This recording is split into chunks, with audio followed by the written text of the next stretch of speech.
Seja bem-vindo ao Belfort Club. Eu estou aqui com um convidado espetacular, um grande amigo, um grande homem de Deus, um homem que vem fazendo uma obra maravilhosa. Paulo Júnior, pastor Paulo Júnior está aqui comigo. Estamos passando dias maravilhosos aqui na Flórida. E como você sabe, você faz parte do Belfort Club. Aqui a gente fala sobre o corpo, sobre a mente e sobre o espírito, né? E o espírito, eu falo que o espírito, né, Paulo, é uma decisão, né? A vida espiritual é uma decisão. Todo mundo nasce morto espiritualmente. Quando eu digo morto espiritualmente, você nasce sem a obrigação de tomar uma decisão, né? Você é um filho de Deus e se você nascer e morrer, você vai lá para a eternidade, né? Sua mente está limpa. Mas a partir do momento que você vai vivendo nesse mundo caído, esse mundo com tantas ideologias, com tantas filosofias de vidas, né? E a gente vai criando crenças, né? Eu me lembro que quando eu vi uma pessoa, né, batendo na madeira, né? E batendo na madeira e falava assim, isola. Eu falei, o que é isso aí? Isso aqui é para não acontecer uma coisa de novo. Eu falei assim, você acha que essa madeira vai te ajudar? Você acha que esse toque vai te ajudar? Ou eu entrei num avião com um amigo meu, que eu tinha vindo numa luta e ele tinha traído lá, saído, feito... Aí ele estava no voo, eu vi ele fazendo o sinal da cruz, fazendo uma oração. Eu falei assim, você está orando por quê? Para proteção. É proteção se esse avião cair. Você traiu a sua mulher, sacaneou. Você vai pro inferno mesmo. E eu me lembro como se fosse ontem, né? Ele no voo, sinal, fazendo aquela coisa, e eu falei, irmão, se esse avião cair, você tem certeza que você vai pro inferno. Você fez uma coisa errada. Você traiu a sua mulher e você agora está pedindo uma proteção. Então, assim, na minha concepção, eu queria que você elaborasse isso, Paulo. Pessoal aqui de casa, eu falo que é mandinga, seco, a gente precisa fazer alguma coisa para receber alguma coisa. Mas não seria certo a gente viver uma vida digna mediante aquilo que a gente acredita, né? Se você acredita que Cristo morreu no seu lugar, que você tem que viver de certa forma, por que você faz negociação, né, nesse meio pedindo para que Deus te perdoe? Algo que você passa, o pecado vira um estilo de vida, e o estilo de vida vira que assim, eu preciso de domingo na igreja, eu preciso dar o dinheiro, eu preciso fazer ajudar os pobres. Você começa a fazer tudo numa barganha. Em vez de fazer algo, tipo assim, eu me lembro que a Joana bebia e ela não queria parar de beber porque é errada. E ela falou, quando Deus fala comigo, Deus falou com ela. E quando Deus falou com ela falou que não bebeu mais. Então ela entendeu, ela começou a entender e aceitar a Bíblia 100%, porque muitos cristãos, eu vejo, eles pegam a Bíblia e começam parte 10% eu aceito, 20% não, eu vou negociar isso aqui. E ela começa a fazer compartimento, sabe? E negociar. Como é que você podia ensinar assim, coisa prática, sim, de viver esse free will, esse poder de decisão? Eu decido a minha vida, o que eu como, o que eu penso e sim, o que eu bebo. Como é que você sim pode ensinar esse princípio aí pra gente? Bom, queridos, o Vitor falou algo aqui muito interessante. Ao classificar, ao fazer a comparação de duas mentalidades, ele está falando do religioso. Infelizmente, há muitos desses dentro da igreja, eles são religiosos. O que é isso? Ele apenas atende os ritos da religião. E geralmente ele vai fazer isso só em ambientes religiosos, em ambientes do culto. Por isso que fora da igreja ele é um hipócrita. Ele não consegue executar no seu dia a dia aquilo que ele professa dentro da igreja. Isso nós temos aos montes. E é diferente o religioso do convertido. O que é o convertido? A Bíblia diz em 1 Coríntios capítulo 2 que ele recebe a mente de Cristo. Uau. A mente de Cristo, o que é isso? Mentalidade. Uma nova visão do mundo, uma nova perspectiva das coisas, um novo conceito da realidade. Então, a hora que ele recebe a nova mente, um novo coração, isso vai resultar numa nova conduta, num estilo de vida diferente, em uma prática de vida diferente. E ele recebe o que o religioso, na verdade, não consegue. O Vitor falou como conseguir aquela luta diária. A Bíblia chama de mortificação da carne. dos desejos, das inclinações, das paixões, dos vícios. Para isso nós recebemos o Espírito Santo. Aqui que está a diferença. Mas que as religiões têm alguma coisa agradável, só aquele que é convertido, só o que tem o relacionamento diário com Deus possui o Espírito Santo. E o Espírito Santo é essa força que nos dá o chamado domínio próprio, a capacidade de exercer domínio sobre as nossas pulsões, as nossas inclinações, a gula, a preguiça, a ira, o que nós falávamos aqui antes, a procrastinação e outros, ao contrário do que muitos pensam, isso não é uma luta que você trava um dia só, uma vez só e ela está terminada. Paulo fala que crucificava a carne diariamente. Então você auxilia o poder que Deus te deu, mas você junto com a sua vontade, junto com a sua determinação, junto com o seu esforço empregado diariamente em cada área da sua vida. Eu acredito que essa é a receita. Você acha correta. que o poder, eu falo do free will, né? O livre-arbítrio. O livre-arbítrio, ele é treinado ou o livre-arbítrio é algo que você recebe de algum lugar? Não, o Senhor ele nos deu o poder de fazer escolhas. O outro termo que é muito usado é livre agência. Veja lá. Como é que é? Livre agência, a capacidade de você gerir, agenciar suas escolhas. Essa pergunta é muito simples. Deuteronômio 28, Moisés, Deus fala para o povo: eis que coloco 2 caminhos diante de você, o do bem e do mal, o da bênção e da maldição. Aí Deus fala: Deus coloca. Olha só, Deus coloca 2 caminhos. E ele dá a dica: escolhe, pois, o do bem. O que é isso? Ele está me dando a capacidade de decidir o que é melhor para mim. Uau. Esse negócio de acaso, cai do céu, aconteceu. Não. Meu irmão, você precisa dizer, eu uso muito essa frase do Arnold Schwarzenegger: no pain, no gain. Sem dor, sem esforço, sem crescimento. E outra coisa, Vitor, muitas pessoas que estão numa vida ruim hoje é fruto do quê? Das escolhas que fizeram no passado. E uma coisa assim que eu queria... E assim, eu tenho muitas coisas, eu falo assim, uma coisa que eu falo que existe arrependimento e remorso. Eu brinco muito e eu ainda quero fazer esse livro sobre 2 reis que me chamam a atenção, que é o rei Davi e o rei Salomão, né? Qual dos 2 você é? Né? Eu acho que a maioria das pessoas querem ser Salomão, mas querem o coração de Davi. E eu falo pro meu filho: filhão, ou você é o rei Davi, ou você é rei Salomão. Não tem jeito. Só existe um rei. O reinado só existe um. Você não divide um reino em 2. Né? Eu falo assim, poxa, quem é um lutador perfeito? Eu me lembro, poxa, o strike, a velocidade do Vitor Belfort, com o jiu-jitsu do Gracie, com o chute do não sei o quê, com a força do O cara ferro. começa... Não tem como. Não tem como. Cada lutador é um só, você tem que escolher um só. Então, como é que você poderia dizer assim, como é que as pessoas podem treinar o livre-arbítrio? Como é que você poderia dar uma dica assim de... A pessoa que está assistindo a gente agora está tendo dificuldade em poder escolher bem a sua alimentação, escolher o que fazer. Sim, tempo de orar. Eu não sei se isso aconteceu com você, mas às vezes eu tenho dificuldade de entrar quebrar aquela presença. Como é que eu faço para entrar na presença de Deus? Como é que a pessoa pode fazer assim? Eu quero começar a treinar. Começa com 10 minutos de oração, vai para 20, vai para 30. Dá uma dica aqui para a pessoa poder prosseguir agora, sair desse Good question. Queridos irmãos, a Bíblia, ela várias vezes ela usa metáforas dos Jogos Olímpicos ou do atleta. Então ela usa muito o esporte como analogia para a vida cristã.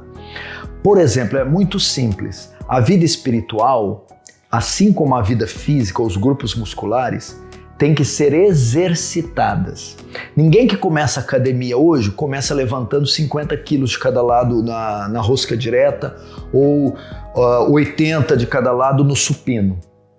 É preciso haver o quê? A hipertrofia. A hipertrofia vem com repetições diárias que vão aumentando em carga e em número. Aí, no final de 2 anos, aquele homem está fazendo Ele está fazendo repetições maiores com cargas maiores. A vida espiritual é a mesma coisa.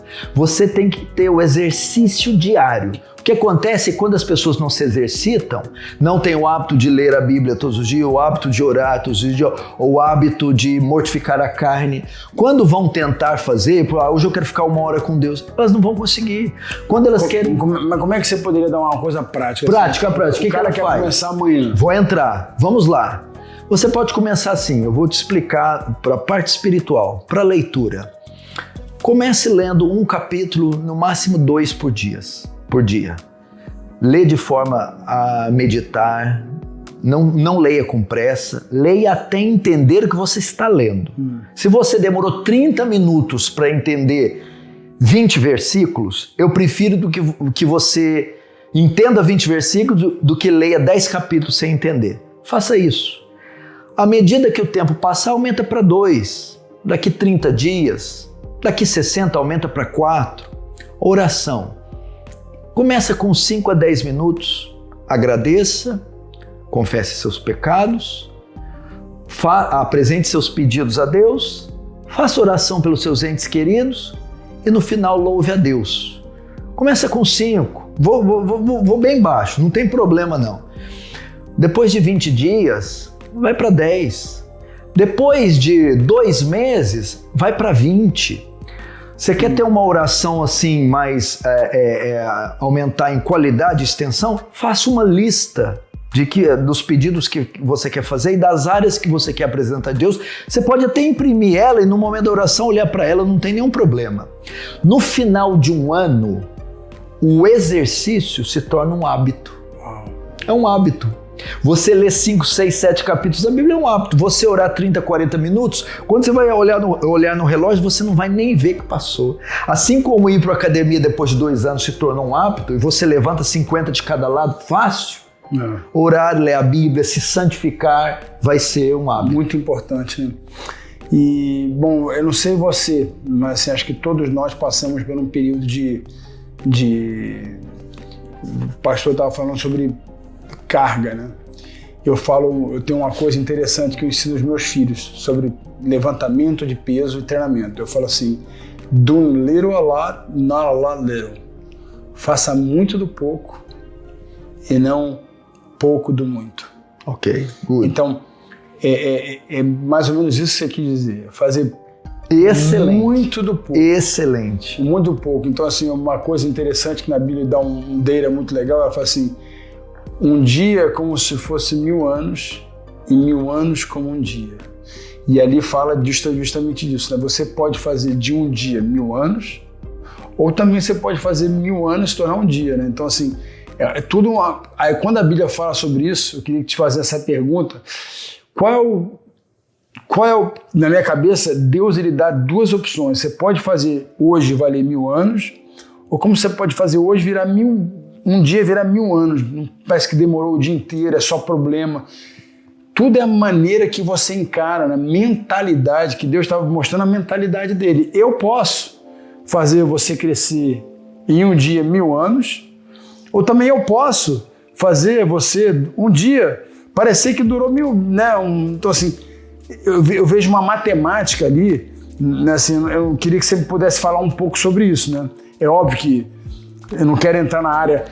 Como é que isso aplica na nossa vida? Nós estamos falando também hoje da brevidade da vida, de aproveitar o tempo que você estava lá presente. Foi a mensagem que você podia até inserir isso. Mas assim, fala um pouco desse 1000 anos um dia e um dia 1000 anos, porque isso é uma coisa que assim, me fascina. Como Deus é maravilhoso. Eu falo, filho, vai treinar hoje? Faz hoje valer 1000 anos, filho. Cresce, menino. Vai lá, arrebenta. Sim. Entendeu? Sim. Não deixa hoje, filho. Não deixa um dia virar... Né? Passa um dia virar 1000 anos. Sim.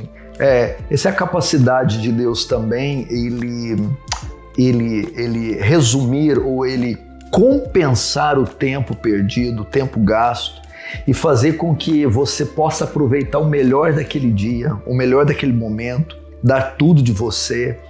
E isso é importante, essas oportunidades que Deus nos dá. Quando eu falava hoje de vede como prudentemente andeis, não como a nécios, mas como a sábios, remindo os tempos que os dias são maus. Uau. Isso tem a ver com o que você está falando. Total.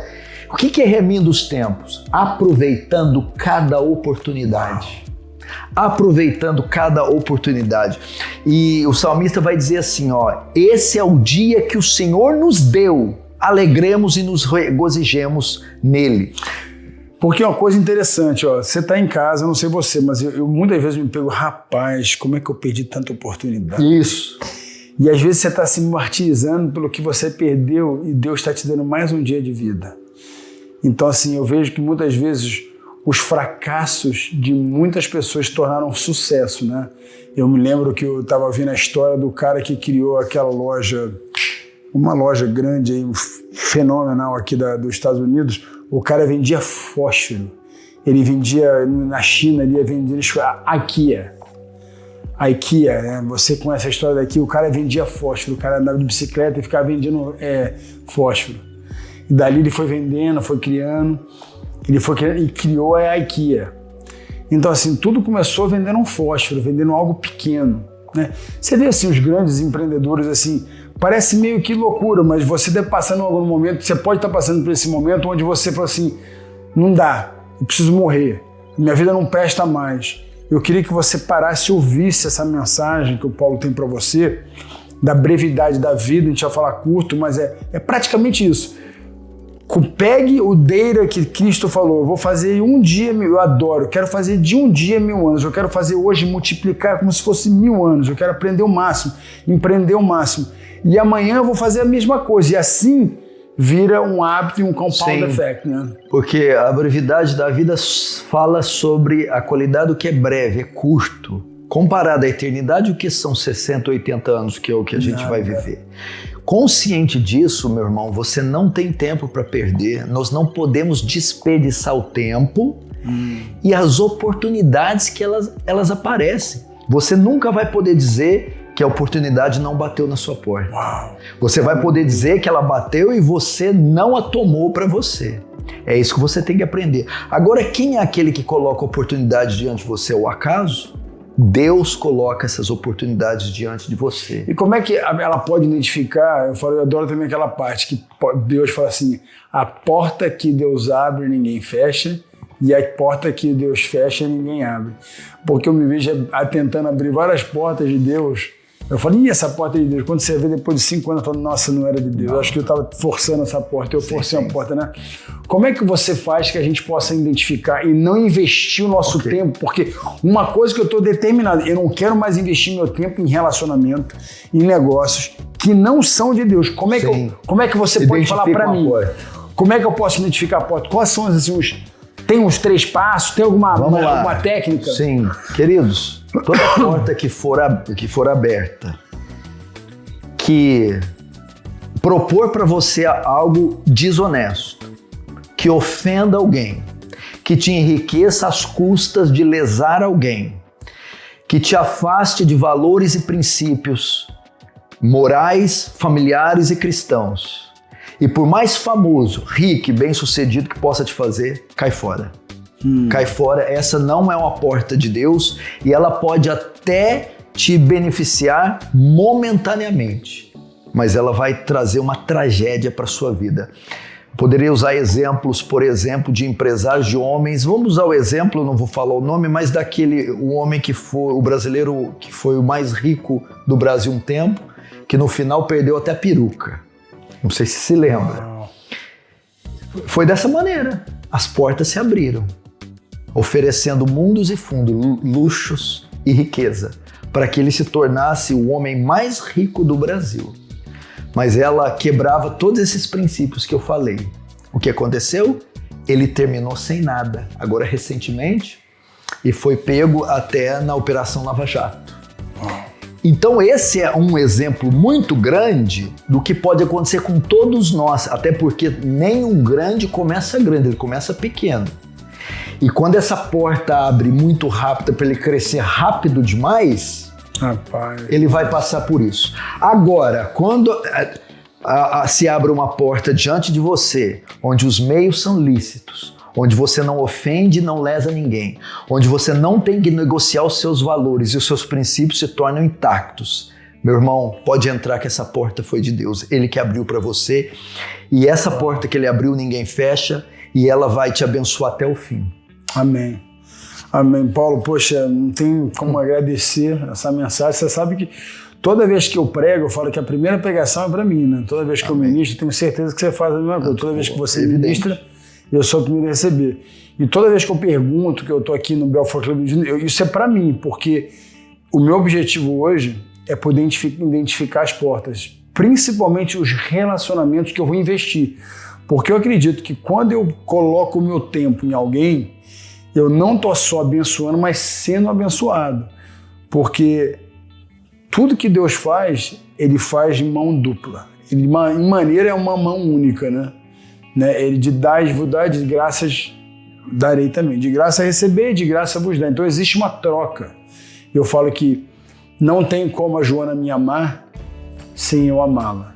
E quando ele fala, eu falo que é o selfish love, o amor mais egoísta do mundo. Amar o próximo como a si mesmo.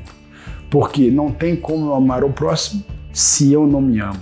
Mas esse amor a mim não é cultuar eu, né? Não. É o amor que eu vou dar para você, é o que eu me dou, né? Da maneira que eu vou, enfim... Que eu me preservo, que eu me cuido, isso. E é isso que aqui é o Belfort Club. Eu queria agradecer o seu tempo, queria que se você clicasse lá no canal do Paulo Júnior, a Defesa do Evangelho também, Defesa o canal do Evangelho e Paulo Júnior Oficial. Paulo Júnior Oficial. Assim, são canais assim que, cara, vale a pena, assim, quando você estiver no carro, tem o dia a dia com Deus. Legal. Tem Paul Washer, tem todos os...